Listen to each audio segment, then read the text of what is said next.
이 시간 예배의 자리에 오신 여러분을 축복합니다.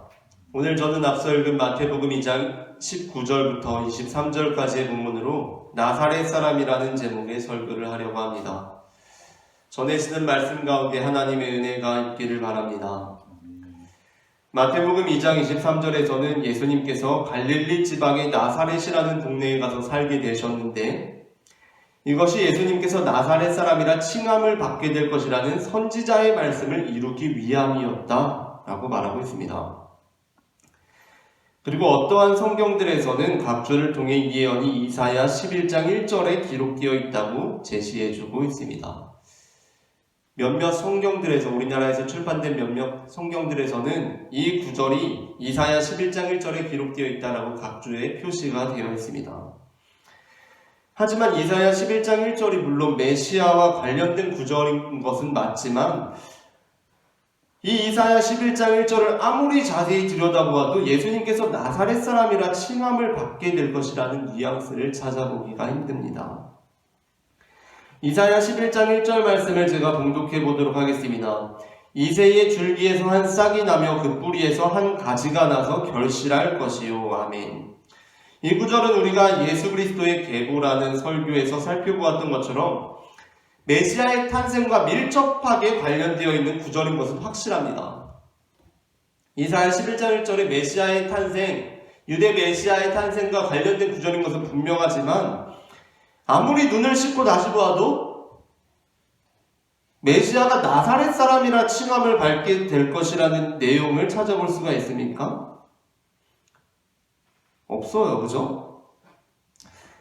어떤 사람들은 이렇게 주장하기도 해요. 어떻게 주장하냐면 이 나사렛이라는 이 지명의 어원이 나조라이오스라는 단어에서 이렇게 유래가 됐다고 해요. 나사렛이라는 지명이 나조라이오스라는 단어에서 유래를 했는데 이 나조라이오스가 나무의 가지나 싹을 의미한다고 해요.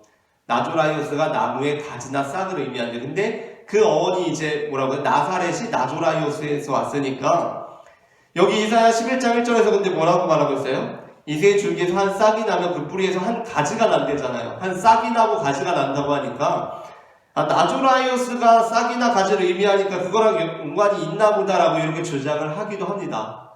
어떤 사람들은 그렇게 주장을 하기도 하는데 정작 이사야 11장 1절의 원문을 보면 싹이라는 단어에 무슨 말을 쓰고 있냐면 호테르라는 단어를 쓰고 있어요. 그리고 가지라는 단어에는 웨네체르라는 단어를 쓰고 있습니다.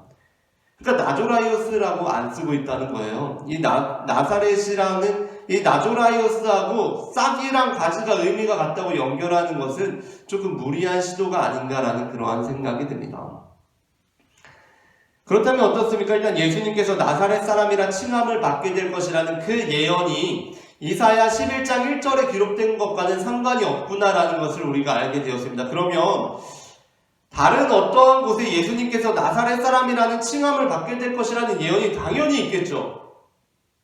성경에 당연히 있을 거 아니겠습니까? 그러니까 예언이 성취됐다고 하겠죠, 마태가. 그러면 다른 어느 곳에 예수님께서 나사렛 사람이라 칭함을 받게 될 것이라는 예언이 있겠습니까? 안타깝게도 성경 어느 곳에서도 예수님께서 나사렛 사람이라 칭함을 받게 될 것이라는 예언이 없습니다. 안타깝게도 예수님께서 나사렛 사람이라 칭함을 받게 될 것이라는 예언이 성경 전체에 없어요. 심지어 아무리 관련을 지으려고 해봐도 나사렛이라는 지명 자체가 구약 성경에 단 한 번도 나오지가 않습니다. 나사렛이라는 말 자체가 한 번도 안 나와요. 그 지명이 한 번도 안 나온다는 것입니다. 그러니까 글자 그대로 예수님께서 나사렛 사람이라 칭함을 받게 될 것이라는 예언이 없다는 것입니다. 여러분, 그렇다면 이것이 어떻게 된 일이겠습니까? 성경이 잘못 기록하고 있는 것이겠습니까? 저는 그렇다고 생각하지는 않습니다. 물론 구약 성경에 메시아께서 나사렛 사람이라 칭함을 받게 될 것이라는 그 말이 문자 그대로 없는 것은 사실입니다. 하지만 선지자들이 메시아에 대해서 기록해 놓은 것들을 볼 때, 그리고 예수님 당시에 나사렛이라는 동네가 어떠한 곳이었는지를 우리가 살펴볼 때 마태복음 기자가 선지자들이 예수님께서 나사렛 사람이라고 칭함을 받으리라고 했다, 메시아가 나사렛 사람이라 칭함을 받으리라고 했다라는 이 표현이 충분히 가능한 표현이었겠다라는 것을 깨달을 수 있고, 그것을 통하여서 대체 예수님께서 나사렛 사람이라는 것이 우리에게 어떠한 의미를 가져다 주는지 우리는 알 수 있을 것입니다. 우리는 지난주에 요셉과 마리아 그리고 아기 예수가 애굽으로 피신을 가게 되었던 본문을 읽었습니다. 그렇게 애굽으로 피신하여 지내고 있던 중 요셉은 다시 한번 꿈의 주의 사자가 나타나는 체험을 하게 됩니다. 요셉의 꿈에 나타난 주의 사자는 요셉에게 이제 헤롯 대왕도 죽고 그곳에서 벌어졌던 일들이 다 지나간 일들이 되었으니까 다시 베들레헴으로 돌아갈 것을 지시합니다. 오늘 본문의 19절부터 20절 말씀입니다. 헤롯이 죽은 후에 주의 사자가 애굽에서 요셉에게 현몽하여 이르되 일어나 아기와 그의 어머니를 데리고 이스라엘 땅으로 가라. 아기의 목숨을 찾던 자들이 죽었느니라 하시니. 아멘.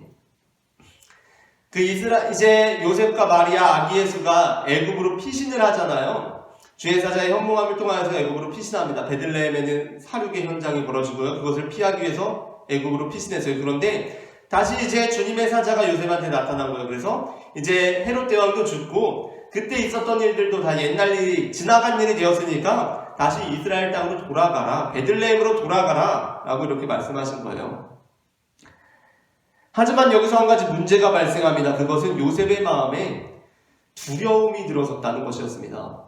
21절부터 22절 상반절까지의 말씀입니다. 요셉이 일어나 아기와 그의 어머니를 데리고 이스라엘 땅으로 들어가니라. 그러나 아켈라오가 그의 아버지 헤롯을 이어 유대의 임금됨을 듣고 거기로 가기를 무서워하더니. 요셉은 하나님으로부터 다시 베들레헴으로 돌아가라는 말씀을 들었습니다. 20절에는 단지 이스라엘 땅으로 가라라고 되어 있지만 여기서 주의 사자가 말하는 이스라엘 땅이 곧 요셉과 마리아 그리고 아기 예수가 떠나온 베들레헴이라는 것을 우리는 주어진 상황을 통해서 분명히 알 수 있습니다. 하지만 요셉은 베들레헴으로 돌아가는 것이 그다지 내키지 않았던 것입니다. 그도 그럴 것이 요셉에게 있어서 베들레헴은 어떠한 현장입니까? 공포와 두려움의 장소였기 때문입니다. 요셉은 직접 보지는 못했겠지만 베들레헴에서 벌어진 일에 대해서 분명히 알게 되었을 것입니다. 그랬겠죠? 이상했을 거 아니에요. 아니 갑자기 주님의 사자가 애굽으로 피하려. 왜 애굽으로 피하라고 하지? 가긴 갔어요. 그런데 대체 무슨 일이 벌어진 것이 궁금했을 거 아니에요. 요셉은 베들레헴에서 벌어진 일에 대해서 분명히 알게 되었을 것입니다. 그리고 어쩌면 그 얘기를 듣고 나서 너무나 충격적이어서 꿈속에서 또 순간순간 그냥 어떤 상상 속에서 그 베들레헴의 이미지를 수도 없이 보았을 것입니다. 그 이미지가 어떠한 이미지입니까? 2살도 채 되지 않은 아이들이 처참하게 사륙을 당하는 그러한 이미지입니다.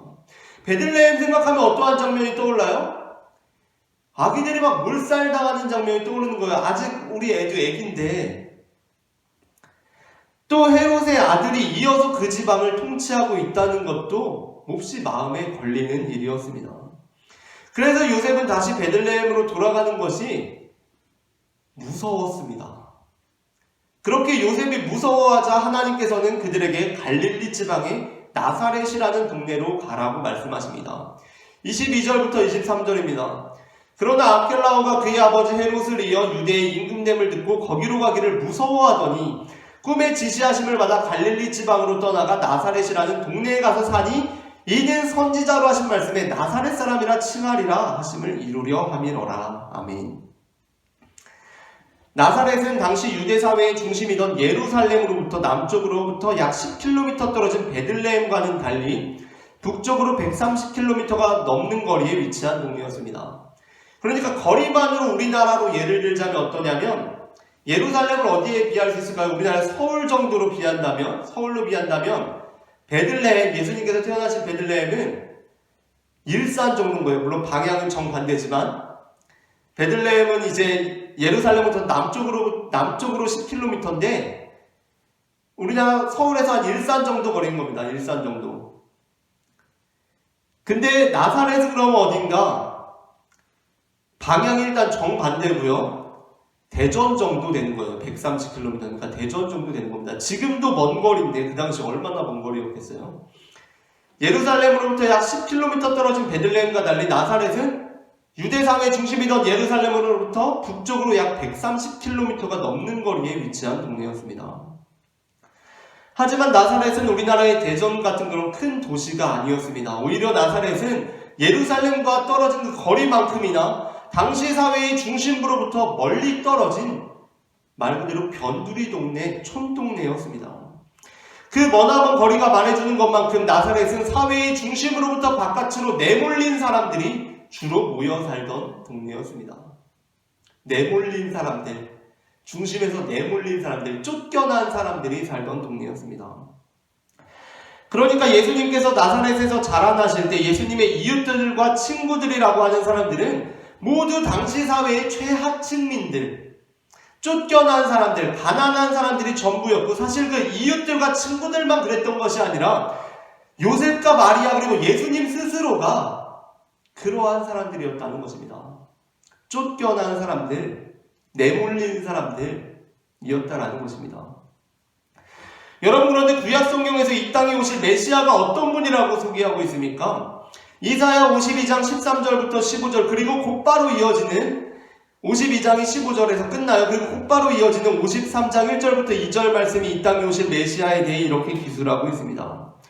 보라, 내 종이 형통하리니 밭들어 높이 들려져 지극히 존귀하게 되리라. 전에는 그러니까 그 존귀하게 되기 전에는 그의 모양이 타인보다 상하였고 그의 모습이 사람들보다 상하였으므로 많은 사람이 그에 대하여 놀랐거니와 그가 나라들을 놀라게 할 것이며 왕들은 그로 말미암아 그들의 입을 봉하리니 이는 그들이 아직 그들에게 전파되지 아니한 것을 볼 것이요 아직 듣지 못한 것을 깨달을 것임이라. 우리가 전한 것을 누가 믿었느냐? 여호와의 팔이 누구에게 나타났느냐? 그는 주 앞에서 자라나기를 연한 숨 같고 마른 땅에서 나온 뿌리 같아서 고운 모양도 없고 풍채도 없은즉 우리가 보기에 흠모할 만한 아름다운 것이 없도다. 아멘. 본문은 구약 성경에 담겨있는 메시아에 대한 가장 확실한 예언이라고 할 수 있는 이사야 53장 3절에서 6절 말씀. 그러니까 교회 다니는 사람들, 예수님 믿는 사람들, 기독교인들이 예수님 그리고 예언하면 딱 떠오르는 이 예언 말씀이 있어요. 가장 확실한 메시아에 대한 예언이죠. 제가 읽어보면 아마 여러분도 그거 할 겁니다. 메시아에 대한 가장 확실한 예언이에요. 이사야 53장 3절에서 6절 말씀. 그는 멸시를 받아 사람들에게 버림받았으며 강고를 많이 겪었으며 질보를 아는 자라. 마치 사람들이 그에게서 얼굴을 가리는 것 같이 멸시를 당하였고 우리도 그를 귀히 여기지 아니하였도다.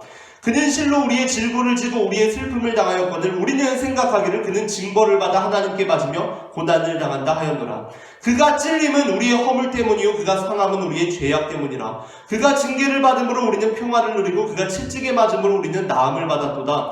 우리는 다 양 같아서 그릇 행하여 각기 제 길로 갔거늘 여호와께서 우리 모두의 죄악을 그에게 담당시키셨도다. 교회 다니는 사람들은 익숙하시죠? 이 메시아에 대한 가장 유명하고 확실한 이 예언의 바로 앞에 나오는 구절입니다. 아까 제가 읽은 이사야 52장 13절부터 15절 그리고 53장 1절부터 2절까지의 말씀이 말입니다. 그런데 그 구절에서 뭐라고 말하고 있습니까? 메시아가 어떤 분일 거라고 말하고 있습니까? 52장 14절 말씀입니다. 전에는 그가 그러니까 존귀하게 막 영광을 드러내기 전에는 어떠한 모양이었대요? 그의 모양이 타인보다 상하였고 그의 모습이 사람들보다 상하였으므로 많은 사람이 그에 대하여 놀랐거니와. 아멘. 무슨 얘기입니까? 그의 모양이 타인보다 상했대요. 그의 모습이 사람들보다 상했다고 말하고 있습니다. 고상하게 말해서 상했다는 것이지 무슨 얘기예요? 그 모습이 초라하고 궁색하고 없어 보이고 꾸질하고 찌질했다는 것입니다. 그것도 굉장히 재미있는 표현이 나오는데 어떻게 말하고 있어요? 사람들이 보고 놀랄 만큼 그냥 없어 보이는 정도가 아니라 그냥 초라하고 그냥 꾸질해 보이는 게 아니라 보고 깜짝 놀라는 거예요. 너무나 없어 보여가지고. 소개팅에 나갔는데 그런 경우 있잖아요. 그렇죠? 그런 일이 있거나 당하면 안 되겠지만 깜짝 놀라는 거지. 너무 없어 보이고 너무 초라해가지고 깜짝 놀랄 만큼 너무 초라하고 없어 보인다는 얘기입니다. 또한 무엇이라고 말하고 있습니까? 53장 2절입니다. 주 앞에서 자라나기를 그가 자라날 때 풍채도 없은즉 우리가 보기에 흠모할 만한 아름다운 것이 없도다.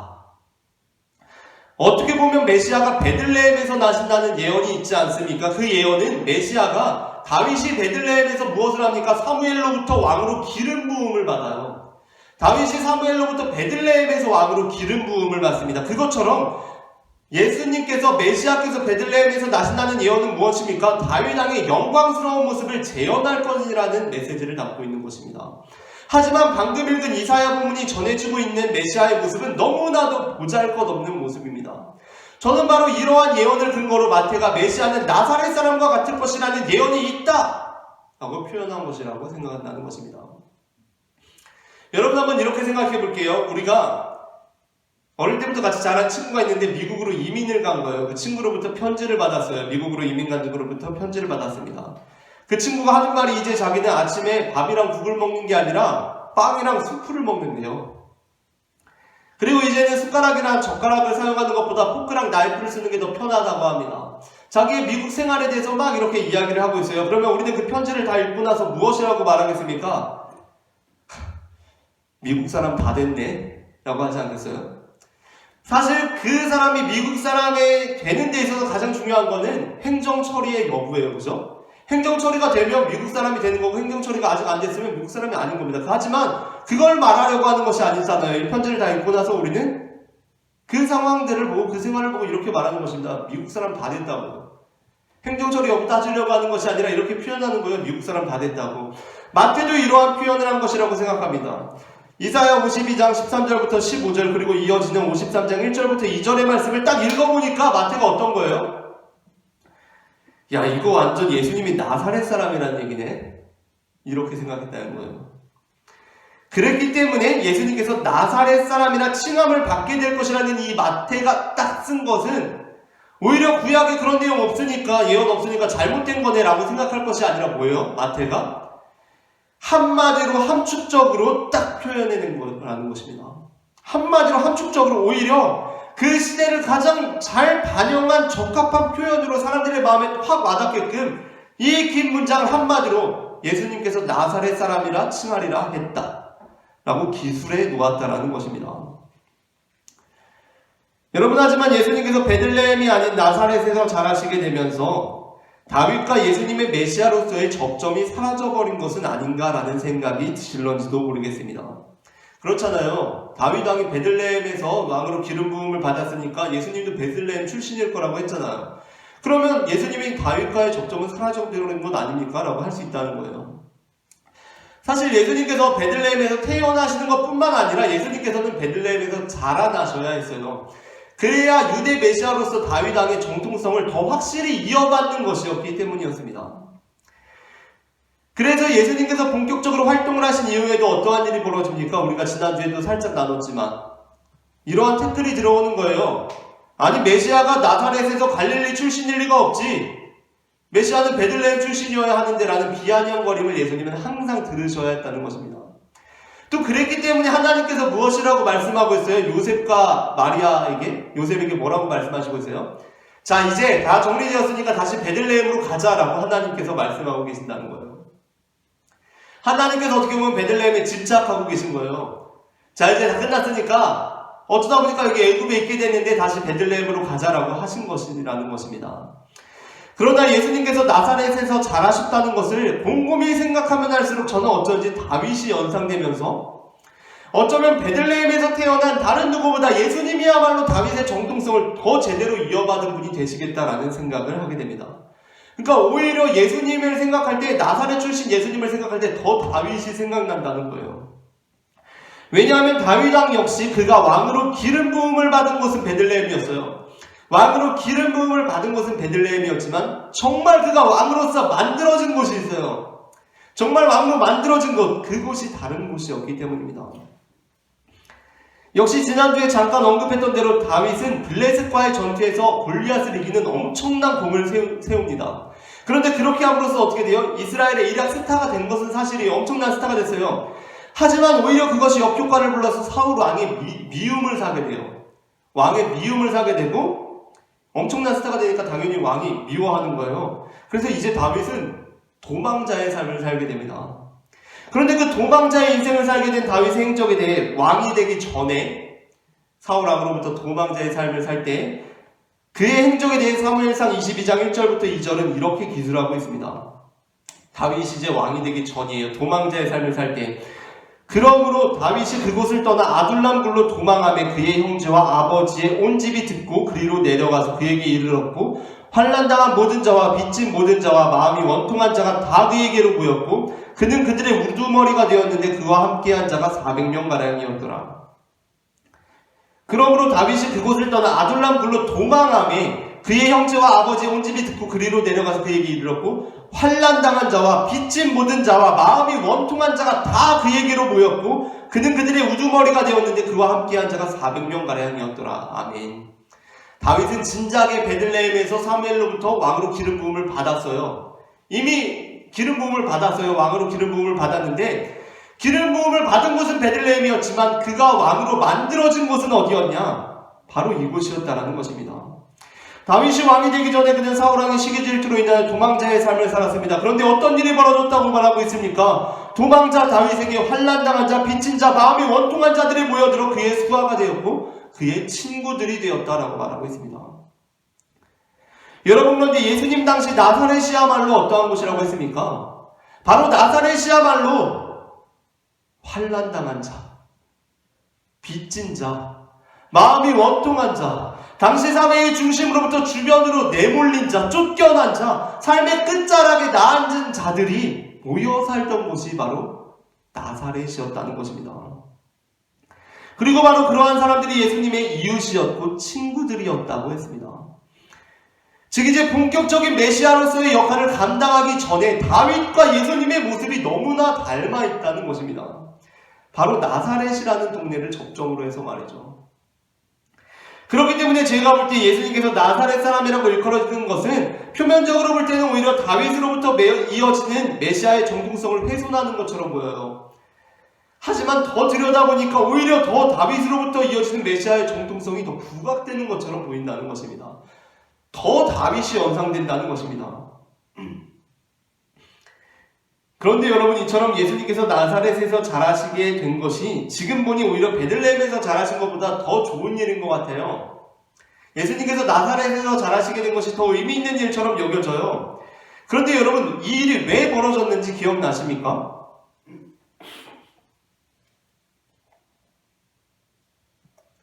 예수님께서 나사렛에서 살게 되신 이유가 있습니다. 하나님은 원래 베들레헴으로 돌아가라고 했어요. 그런데 예수님께서 나사렛에서 살게 된 이유가 있습니다. 그 이유가 무엇입니까? 그 이유는 바로 요셉이 무서워했기 때문입니다. 요셉이 두려워했기 때문이에요. 그렇다면 원래 하나님의 계획은 무엇이었습니까? 하나님은 원래 베들레헴으로 가라고 명령하셨어요. 원래 그 땅으로 베들레헴으로 돌아가는 것이 하나님의 의도였습니다. 그런데 예기치 않은 상황이 벌어진 거예요. 갑자기 요셉이 무서워하는 거예요. 아니, 어떤 정해진 약속 시간에 도착하기 위해서는 평소대로 잘 가기만 하면 되는데 갑자기 그날따라 자동차 시동이 안 걸리는 거예요. 그런 경우 있으시죠? 중요한 면접이 있어가지고 평소대로 나왔어요. 절대 늦은 게 아니고 평소대로 나왔는데 그날따라 갑자기 지하철이 연착되기 시작하는 겁니다. 얼마나 이게 어려운 상황이에요. 그죠? 생각지도 않은 일이 벌어진 거예요. 마리아를 아내로 맞으라고 하니까 요셉이 어떻게 했어요? 그 어려운 일을 군소리 없이 잘 따랐어요. 애굽으로 피하라고 하니까 말씀 그대로 실천했어요. 그런데 갑자기 베들레헴으로 돌아가려니까 요셉이 갑자기 내빼기 시작하는 겁니다. 베들레헴으로 돌아가야 하는데 다윗의 정통성을 이어받아야 하는데 요셉이 무섭대요. 어쩌면 하나님 입장에서는 꽤 답답한 노릇이었을 수도 있겠다라는 생각이 듭니다. 하지만 여러분, 여기에서 하나님께서 보이시는 방법이 중요합니다. 그래서 하나님께서 어떻게 하십니까? 원래 계획은 다시 베들레헴으로 돌아가게 하는 것이었어요. 원래 계획은 다시 베들레헴으로 돌아가게 하는 것이었는데, 그래서 베들레헴에서 자라서 다윗의 정통성을 이어받게 하는 것이었는데 요셉이 무섭다고 하고 있습니다. 두렵다고 하고 있습니다. 그래서 하나님께서 행하시는 그 방법이 무엇입니까? 하나님께서 요셉아, 두려워하지 말아라. 내가 너와 함께 하겠다. 담대하게 베들레헴으로 가라. 라고 하신 것이 아니라 어떻게 하십니까? 그래? 무섭구나. 아, 요셉이 무섭구나. 두렵구나. 그래, 그럼 어디가 좋을까? 그럼 우리 갈릴리 지방의 나사렛으로 가자라고 하셨다라는 것입니다. 이 부분이 말해주고 있는 것이 무엇입니까? 하나님은 우리에게 두려운 마음이 있을 때, 무서운 마음이 있을 때 그것을 이해하지 못하시는 분이 아니라는 것입니다. 하나님은 내가 너와 함께 하는데 뭐가 무섭냐? 어서 베들레헴으로 돌아가라 라고 다그치시는 분이 아니라는 것입니다. 우리가 이것을 기억하기를 원합니다. 하나님께서는 당신의 두려움을 아십니다. 이해하십니다. 하나님께서는 우리의 두려움을 아십니다. 우리가 두려워할 때 하나님은 그냥 두려워하지 말아라라고 말씀만 하시는 분이 아니라는 것입니다. 히브리서 4장 14절부터 16절 말씀은 이렇게 말하고 있습니다. 그러므로 우리에게 큰 대제사장이 계시니 승천하시니 곧 하나님의 아들 예수시라. 우리가 믿는 도리를 굳게 잡을지어다. 우리에게 있는 대제사장은 우리의 연약함을 동정하기 못하시리가 아니요. 우리의 연약함을 동정하지 못하시리가 아니요. 모든 일에 우리와 똑같이 시험을 받으시니로되 죄는 없으시니라. 그러므로 우리는 긍휼하심을 받고 때를 따라 돕는 은혜를 얻기 위하여 은혜의 보좌 앞에 담대히 나아갈 것이니라. 아멘. 여러분, 이 부분이 말하고 있는 것이 뭐예요? 하나님이 우리와 함께하니까 우리는 무서워도 두려워도 담대하게 행해라. 무서워도 두려워도 그 일에 담대하게 나아가라는 것이 아니에요. 뭐예요? 무서운 일에 두려운 일에 담대히 나아가라는 것이 아니라 긍휼하심을 받고 때를 따라 돕는 은혜를 얻기 위하여 은혜의 보좌 앞에 담대히 나아가라는 것입니다. 무서운 일에 두려운 일에 담대히 행하라는 것이 아니라 무서울 때 두려울 때 하나님 앞에 담대히 나아가라는 거예요. 하나님 앞에 담대히 나아가라는 것입니다. 여러분, 예수님이 어떠한 분입니까? 하나님이 어떠한 분입니까? 우리의 연약함을 동정하지 못하시는 분이 아니라는 것입니다. 그분은 우리의 나약함을 아십니다. 그리고 우리가 두려워할 때 어떻게 하시는 분입니까? 말로만 두려워하지 말아라라고 무책임하게 말하시는 분이 아니라는 것입니다. 우리의 두려움을 알고 새로운 길을 내시는 분이라는 것입니다. 야고보서 2장 14절부터 17절은 우리에게 이렇게 말하고 있습니다. 야고보서 2장 14절부터 17절입니다. 내 형제들아, 만일 사람이 믿음이 있노라 하고 행함이 없으면 무슨 유익이 있으리요? 그 믿음이 능히 자기를 구원하겠느냐? 만일 형제나 자매가 헐벗고 일용할 양식이 없는데 너희 중에 누구든지 그에게 이르되 평안히 가라, 덥게 하라, 배부르게 하라 하며 그 몸에 쓸 것을 주지 아니하면 무슨 유익이 있으리요? 이와 같이 행함이 없는 믿음은 그 자체가 죽은 것이라. 아멘.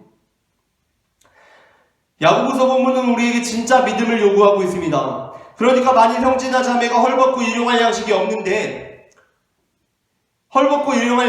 우리가 말로만 하나님의 평안이 함께 하시길 바랍니다, 따뜻하시길 바랍니다, 배부르시기 바랍니다 라고 하면 그게 뭐냐는 거예요.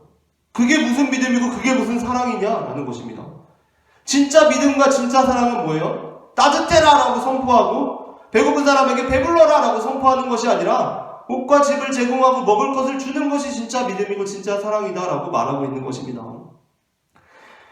여러분, 그런데 그렇다면 과연 하나님이 그러한 분이시겠습니까? 하나님이 나는 막 두려운데, 나는 무서운데 두려워하지 말아라 라고 말만 하시는 분이시겠습니까? 담대하라 막 선포만 하시는 분이시겠습니까? 그것이 아니라는 것입니다. 하나님은 우리의 연약함을 아십니다. 그래서 요셉이 하나님 앞에 그저 무서워하고 두려워하는 모습을 보이니까 하나님께서 어떻게 하신 거예요? 새로운 길을 여신 것입니다. 새로운 길을 여신 것입니다. 그리고 그 길은 놀랍게도 지나고 나서 돌이켜 생각해보니까 이전에 생각했던 것보다 더 좋은 길이었다는 것입니다. 이전에 생각했던 길보다 더 좋은 길이었다는 것입니다.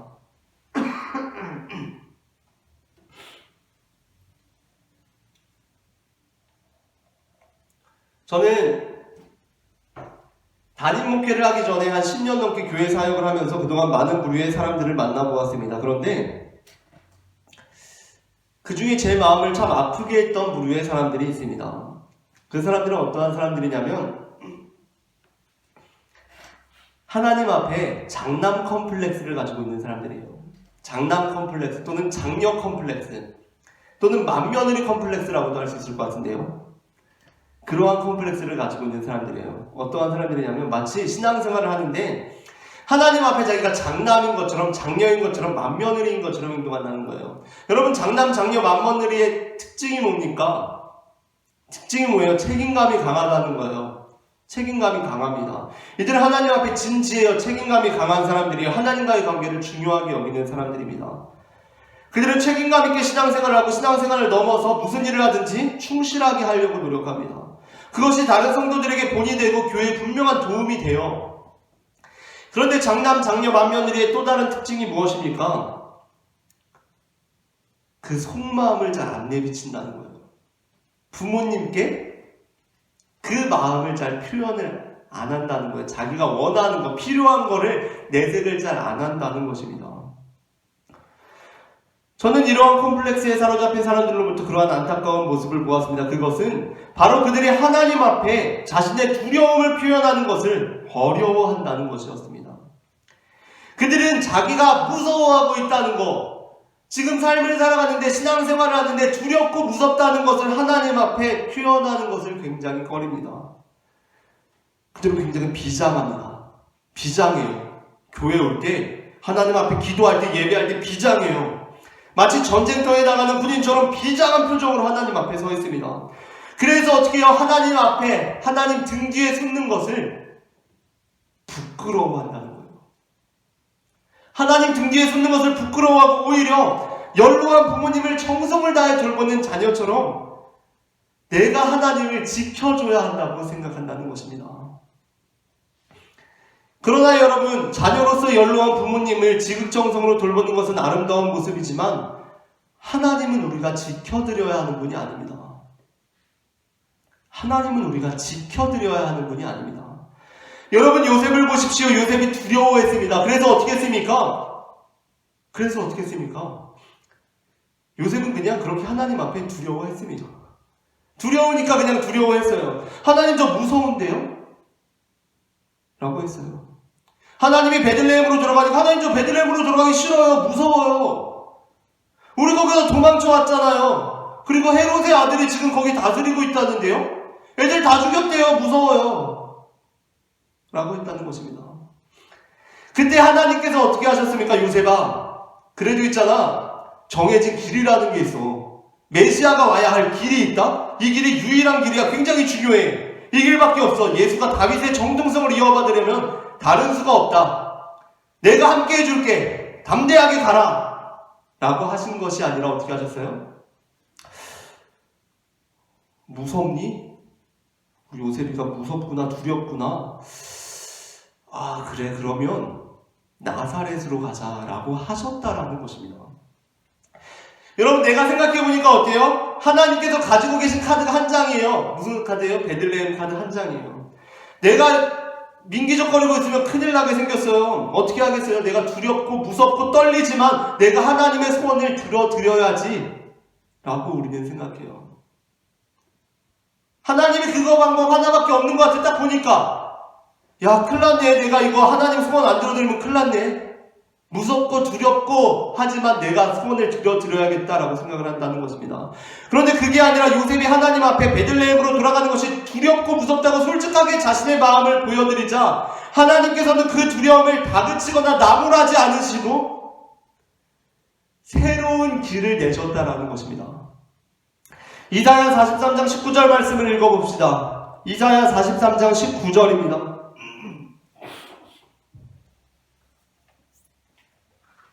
이사야 44장 19절 말씀이 이렇게 말하고 있습니다.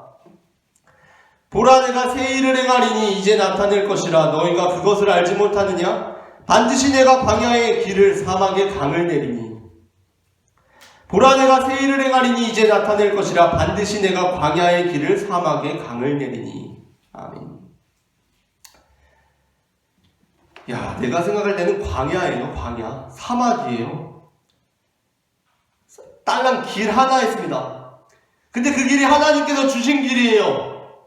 무서워요. 고단해요. 두려워요. 하지만 어떻게 해요? 하나님께서 주신 길이니 내가 가야지 어쩌겠어요. 그런데 그게 아니라 하나님 앞에 있는 모습 그대로 하나님도 두려워요. 하나님도 무서워요. 라고 말씀을 드리니까 하나님께서 새 일을 행하신다는 것입니다. 그리고 그렇게 이루어진 일은 새 일은 놀랍게도 이전에 예비되었던 길에 견주어도 전혀 손색이 없는 길이라는 것입니다. 그렇게 이루어진 나사렛으로 가는 길은 놀랍게도 이전에 예비되었던 베들레헴으로 가는 길에 견주어도 전혀 손색이 없는 길이라는 것입니다. 저도 오늘 나사렛 사람이라는 이 마태복음의 기술이 우리에게 주는 의미가 이것이라고 생각합니다. 우리가 보기에는 하나님이 우리를 베들레헴으로 보내실 생각밖에 없으신 것 같습니다. 그래서 우리는 두렵지만 무섭지만 하나님의 뜻을 이루어드리겠다는 고결한 사명감으로 두렵지 않은 척, 무섭지 않은 척, 아무렇지 않은 척 그 길을 갑니다. 비장하게 갑니다. 그런데 오늘 보면은 그것이 우리가 하나님을 온전히 신뢰하지 못하는 모습이라고 말하고 있다는 것입니다. 그것이 우리가 하나님을 온전히 신뢰하는 모습이 아니라는 것을 보여주고 있다는 것입니다. 요셉은 하나님 앞에 두려우면 두려운 대로 섰습니다. 하나님 앞에 무섭다고 했습니다. 그리고 하나님께서 펼치시는 놀랍고도 새로운 일을 목도하는 사람이 되었습니다. 진짜 광야 같았습니다. 사막 같았습니다. 하나님이라고 해도 이미 나 있는 길 말고는 별 수 없으실 것 같았습니다. 남떨어지 같은 곳에 구름다리 하나 있고 자 걸어가라 내가 함께할게 담대해라 라고 하시는 것 같았습니다. 진짜 가야 될 것 같았습니다. 진짜 베들레헴으로 가야만 할 것 같았습니다. 하지만 그럼에도 불구하고 솔직하게 어떻게 했어요? 하나님께 하나님 저 너무 무서운데요? 두렵습니다. 하나님 너무 높아요 라고 했습니다. 그러면 안 될 것 같았어요. 하나님도 별 수 없을 것 같았지만 그냥 무서우면 무서운 대로 두려우면 두려운 대로 무섭습니다. 두렵습니다 라고 했습니다. 그때 하나님이 두려워하지 말아라 라고 말씀만 하시는 것이 아니라 어떻게 하십니까? 우리의 연약함을 아시고 새로운 길을 내주신다는 것입니다. 그래 그럼 우리 그 길 말고 나사렛으로 가자 라고 하신다는 것입니다. 그리고 그 길을 가보니까 그 길 역시도 너무나 완벽한 길이었다라는 것입니다. 이처럼 하나님께서는 그렇게 우리의 약함을 아시고 우리가 있는 모습 그대로 주님 앞에 나아갈 때 새로운 길을 여시는 분임을 저는 마태복음 2장 19절부터 23절 말씀을 근거로 고백합니다. 오늘 전해진 말씀 가운데 하나님의 은혜가 임했기를 바랍니다.